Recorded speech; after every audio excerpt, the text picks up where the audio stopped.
কোন টাইমে সন্তান পেটে নিয়ে প্রেগনেন্ট একজন মা উপর দিকে হাত উঠালে রব বলেছেন যুদ্ধের ময়দানে রক্ত স্নাত সময়ে একজন মুজাহিদ উপর দিকে হাত উঠায়া দোয়া করলে যেভাবে কবুল হয়ে যায়, একজন গর্ভবতী মা সন্তান পেটে নিয়ে আসমানের দিকে হাত উঠালে আরো দ্রুত গতি। কিন্তু মায়েরা জানেন আজকালকে মায়েরা বাচ্চা দেওয়ার এক সপ্তাহে রেডি হয়ে যায় কোন হসপিটালে ভর্তি হবে। কথা বলেন নাকি? বাচ্চা কেমন হয়েছে লাইভ করবে। ওরে আল্লাহর দুনিয়া, সন্তান ভালো হওয়ার তো সম্ভব নয়। সুতরাং এখান থেকে আমাদেরকে বেরিয়ে আসতে হবে। মা যদি ভালো হয় সন্তান ভালো হবে।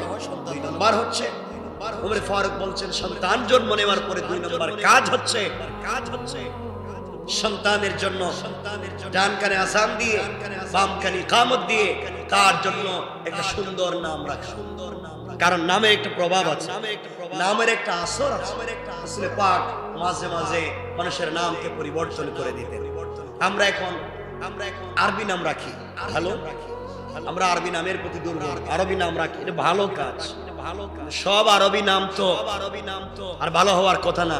কারণ শুকুর যেটা শুকর ওটা তো আরবিতে একটা নাম আছে নাই না। আরবি রাখতে গিয়ে যদি বলেন কোরআন থেকে রাখছি খিনজির, ছেলের নাম কি রাখছেন? কোরআন শরীফ থেকে রাখছে, কোরআনের আয়াত থেকে কি রাখছেন?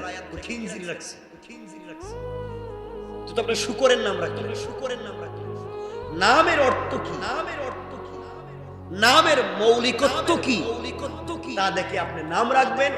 মনে রাখবেন নামের একটা বিশাল প্রভাব আছে, যে প্রভাবের কারণে বাচ্চার ব্রেইন ভালো।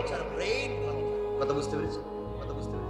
আরেকটা কথা আমি সম্পূরক আগে বলে দেওয়ার কথা ছিল, সন্তান যখন পেটে আসে মা বাপ যদি ভালো মানুষ হয়, সুশিক্ষিত হয় দ্বীনি শিক্ষায়, তাহলে জানবে যে রাসূলের সুন্নাহ হচ্ছে কি মাকে খাওয়ালে সন্তান সুন্দর হবে, কি আমল করলে সন্তানের ব্রেইন ভালো হবে, কি আমল করলে একটা সন্তান সুস্থ হবে, কি আমল করলে একটা সন্তান পেটে থাকতে কোরআন ওয়ালা থাকতে রাসূল হাদিসে বলেছেন।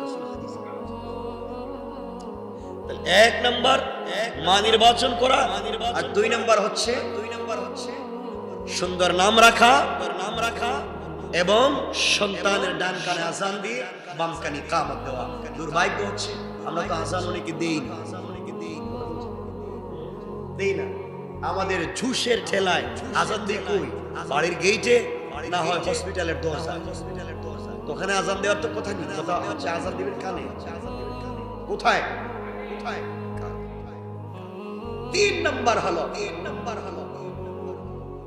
সন্তানকে দ্বীনের তালিম দেওয়া, উপযুক্ত মানুষ হিসাবে গড়ে তোলা। যুবক বলছে, তরুণ বাচ্চা বলছে খলিফাতুল মুসলিমিন, তাহলে তো আপনারা আমাকে শাস্তি দিতে পারবেন। ও কেন? ওই 3টার একটাও আমার বাপের কাছে নাই। বাপ একজন ভালো মা নির্বাচন করেনি, বাপ আমার জন্য ভালো একটা নাম রাখিনি, আর বাপ আমাকে দ্বীনের শিক্ষা দেয়নি। সুতরাং বাপই আমার হক আদায় করে নাই। এখন বাপের কি করা লাগবে এটা আমি বুঝি। কথা কি বুঝতে পেরেছেন আমার? সুতরাং আপনাকে সন্তানের হক আদায় করেন। সন্তান আপনার আমার হক আদায় করেন। বলেন ইনশাআল্লাহ। সন্তান যখন যা চায় তা দিবেন না। সন্তানকে বুঝেন, সন্তানকে বুঝেন। আল্লাহ রাব্বুল ইজ্জত ওয়াল জালালের পয়গম্বর, আখিরি জামানের নবী, সরকারে কায়নাত, দু জাহানের সরদার, নবী রহমত জনাবে মুহাম্মদ রাসূলুল্লাহ সাল্লাল্লাহু আলাইহি ওয়াসাল্লাম জানিয়ে দিয়েছেন, উম্মতেরা দুনিয়ার জমিনে তোমরা যদি জান্নাতে সন্তান পেতে চাও, আমি রাসূল সাল্লাল্লাহু আলাইহি ওয়াসাল্লাম সন্তান লালন পালন করতে গিয়া যে আদর্শের কথা সমাজে বলে দিয়েছি, তোমরা যদি সেই আদর্শকে ফলো করে সন্তানকে দুনিয়ার জমিনে বড় করতে পারো, এই সন্তান পুরা পরিবার, পুরা বংশের জন্য নাজাতের কারণ হয়ে যাবে। পড়েন সুবহানাল্লাহ। এতগুলা বলার কারণ কি জানেন? এতগুলা বলার কারণ হচ্ছে যদি 3টা শিক্ষা দিয়ে সন্তান বড় করতে পারেন, মা ভালো করেন, সন্তানের কানে আজান দেন, ভালো নাম রাখেন, সন্তানকে সুশিক্ষা দেন, তাহলে এই সন্তানের নাম হলো নেক সন্তান। বলেন না, সবাই বলেন কি সন্তান? আবার বলেন নেক সন্তান। এই সন্তানকে বলতে হবে না বাবা তুমি আমার জন্য এটা করো, তুমি আমাকে এটা নিয়ে এসো, তখন সন্তান তার দায়িত্ব দূর থেকে এটা করবে। নেক সন্তান যদি এমন সন্তান, এই তিন হক যারা আদায় করতে পারবে, নেক সন্তান জন্ম দিতে পারবে। রব বলেছেন আমি ওয়াদা দিলাম, এবং নেক সন্তান যুদ্ধ করা লাগবে না, গোটা দুনিয়া তার হাতে উঠায়। এত আসতে বললেন, আল্লাহ রাব্বুল ইজ্জত ওয়াল জালাল কোরআনে কারীমের 18 নম্বর পারা সূরা নূরের 55 নম্বর আয়াত থেকে আল্লাহ রাব্বুল ইজ্জত ওয়াল জালাল ঘোষণা করে দিয়েছেন। আমি যে আয়াত পড়েছি আল্লাহ বললেন ওয়া'দাল্লাহুল্লাযীনা আমানু মিনকুম ওয়া আমিলুস সালিহাতি লায়াস্তাখলিফান্নাহুম ফিল আরদি কামা ইসতাখলাফাল্লাযীনা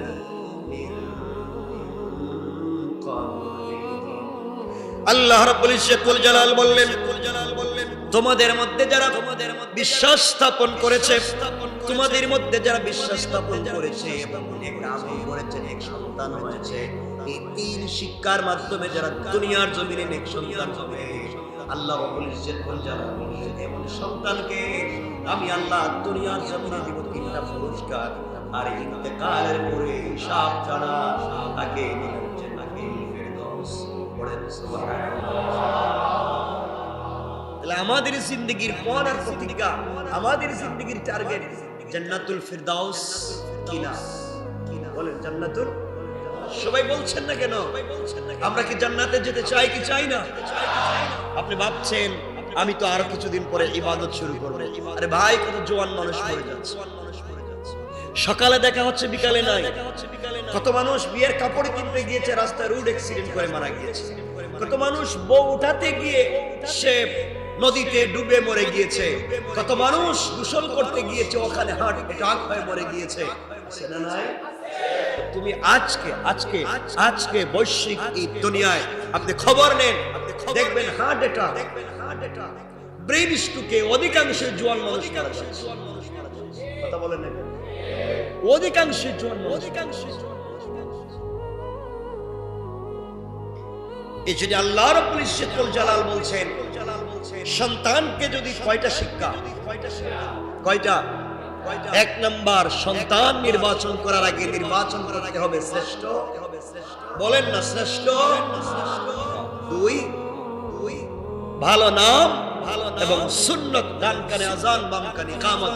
কারণ জন্মের সাথে সাথে আপনি সন্তান থেকে শয়তানকে দূর করে দিলেন আযানের মাধ্যমে। কারণ আপনারা জেনে থাকবেন শয়তান কখন দৌড়বে। কথা বলেন, যখন আযানের আওয়াজ শুনে শয়তান কি করে? দৌড় দেয়। আপনি যখন সন্তানের এক কানে আযান দিলেন আর এক কানে ইকামত দিলেন, এই সন্তান থেকে শয়তানও দূরে সরে গেল। সুবহানাল্লাহ বলেন। এরপরে সন্তানকে দ্বীনের তালিম দিবেন। এই তিন শিক্ষা যদি দিতে পারেন, আল্লাহ রাব্বুল ইজ্জত ওয়াল জালাল বলছেন আমি ওয়াদা দিয়েছি, আল্লাহ তাদেরকে ওয়াদা দিয়েছেন তাদেরকে অবশ্যই এই পৃথিবীতে শাসন কর্তৃত্ব দান করবেন। সুবহানাল্লাহ বললেন না? যেমন তিনি শাসন কর্তৃত্ব দান করেছেন তাদের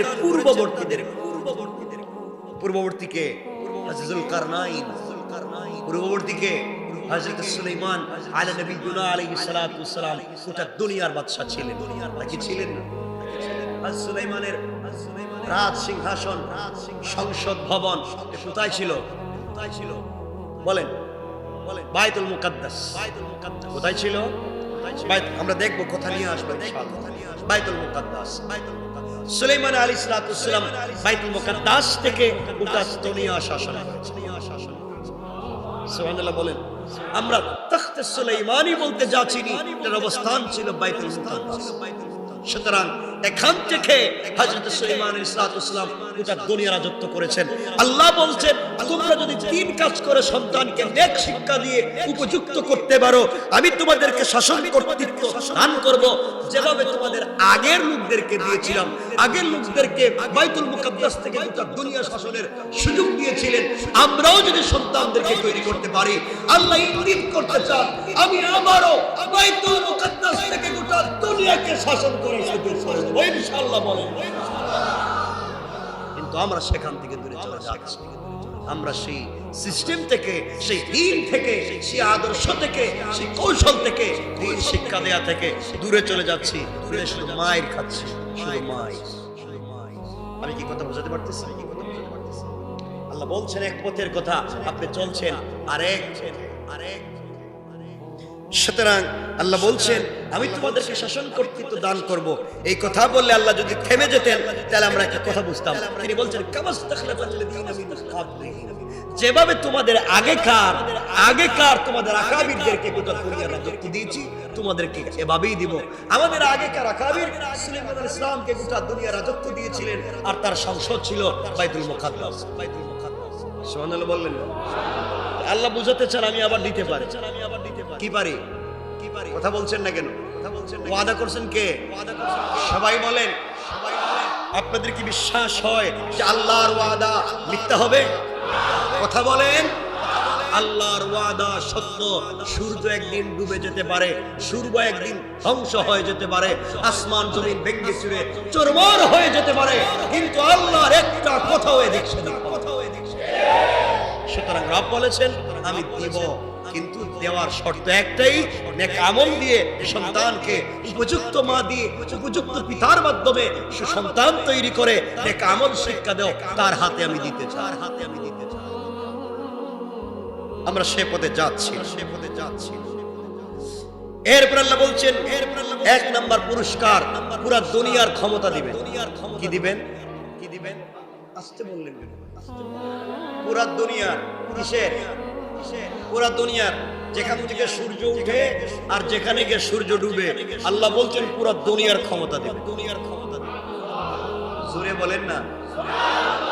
শুধু ঢাকা শহরের, শুধু বাংলাদেশের, একবারে দুনিয়া, পুরা দুনিয়ার ক্ষমতা দিবেন একজন মুসলমানের কাছে।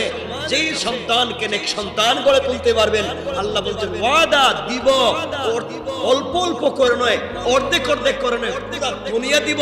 তো আবার ওই জায়গায় দিব যেই জায়গায় তোমাদের পূর্ববর্তীদেরকে দিয়েছিলাম। সুবহানাল্লাহ। কথাগুলো বুঝবেন। এক পুরস্কার কয়টা বললাম? একটা দিলাম। কয়টা বললেন? একটা। দুই নাম্বার পুরস্কার আল্লাহ বলছেন ওয়ালা ইউমাক্কিনান্না লাহুম দীনাহুল্লাযী তাদালাহুম। আল্লাহ রাব্বুল ইজ্জত ওয়াল জালাল বললেন আমি তাদেরকে দুই নম্বর যে পুরস্কার দান করব, তিনি অবশ্যই সুদৃঢ় করবেন তাদের ধর্মকে। আল্লাহ রাব্বুল ইজ্জত ওয়াল জালাল বললেন আমি গোটা দুনিয়ার ইসলামের পতাকা যে কারো হাতে দিতে পারি না, যে মা সচ্চরিত্রবান ছিল না, যার বাবা আদর্শবান ছিল না, যার মা দ্বীনের পথে চলতো না, যার বাবা দ্বীনের পথে চলতো না, এমন সন্তানের কাছে আমি আল্লাহ দ্বীনের পতাকা উঠিয়ে দিতে পারি না। যে কারো কাছে আমি দ্বীনের পতাকা উঠিয়ে দিতে পারি না, আল্লাহ বলেন ওয়ালা ইউমাক্কিনান্না লাহুম দীনাহুল্লাযী তাদালাহুম। আমি আল্লাহ গোটা পৃথিবীর ইসলামিক রাষ্ট্রের গোটা দুনিয়ার মধ্যে ধর্মকে সুদৃঢ় করে ইসলামের পতাকা ওই সন্তানের হাতে তুলে দিতে চাই। আল্লাহু আকবার। আপনি কি চান? দুনিয়ার ক্ষমতা পাচ্ছেন দুনিয়ার, আর ইসলামের পুরা দুনিয়ার ইসলামের ঝান্ডা পাচ্ছেন, ইসলামের পতাকা পাচ্ছেন এমন সন্তানদের কাছে, যে সন্তানকে তিনটা সিস্টেম করে যদি পৃথিবীতে নিয়ে আসা যায়। আপনাদের কি যারা বিয়ে করেন নাই, যারা বিয়ে করেছেন তো আপনারাও পারবেন, যারা বিয়ে করেন নাই আপনার কি মনে আসা নাই যে আমি এমন একটা সন্তান নিয়ে আসবো, ইনশাআল্লাহ আমার সন্তান একদিন পূর্ববর্তীদের মতো এই জমিনের কর্তৃত্ব গ্রহণ করবে।